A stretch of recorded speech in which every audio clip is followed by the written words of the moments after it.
The God who awaits us, a prayer of St. G. We sat down and wept, for the day was being swept to established places no longer welcome. We were waiting to become something else, yet the waiting brought nothing. Perhaps it flew by in the night, in glimpses and flashes. How live in the waiting cocoon before the forever begins? Time neither flies nor sleeps. It is a journey by dim moonlight. Await and fate do rhyme, and we ask, what is mine? The world is always open, waiting to be discovered. But what accompanies? Yes, anticipations of loss. Our pedestrian life cannot bear up against a sparkling armada of promises, so we demur. There is a turn of the tide. What care we for a tide in the affairs of men? Only ours. Giverny was painted in a weighted sunny week, which never again bursted upon Monet. The lasting triumph is ours to savor, and shall we always be the last car of the train, even that it is uncoupled and floats away at ebb? If stayed upon the beach sometime, it impresses that each cycle of the tide is valid, and each cycle of the wave.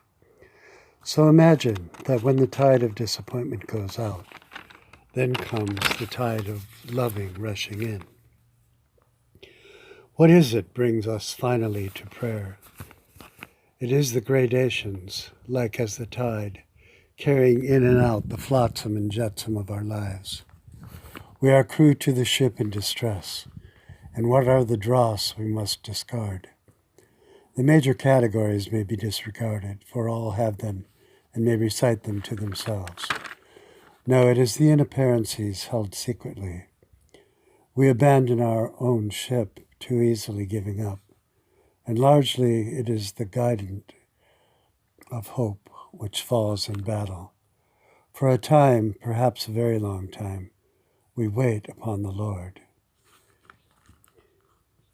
You, silent and unseen, too many incidents occur which don't fit.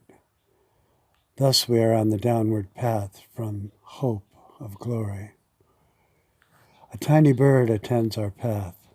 He is still immersed in the dim, wet wonder of folded wings that might open if someone loved him. We see him clearly. We know what this is. The wings ache folded so. How live in the waiting cocoon before the forever begins? And what was I waiting for? I was waiting for myself. We are in the vast, silent waiting room of time, but truly the length of a heartbeat as to eternity. All things do arise in due time. The Son of God was 10,000 years delayed from the garden of first promise, and now again we wait for you. There is a glory to come, and this the only thing for which to pray. Our sorrows do not disappear, our plans run awry. But glory so elusive, so seemingly unlikely, it may be treated like a children's fairy tale, implausible, incredible. And by this means it lives in the undefeated fantasy of our childhood innocence. Each of us carries this to his death, for the dream of it is more potent than the incidents of our years, however poorly lived. Waiting is a wistful prayer. It need not see reality. For isn't it like as we describe you, so glorious, so far from who we are, and unattainable?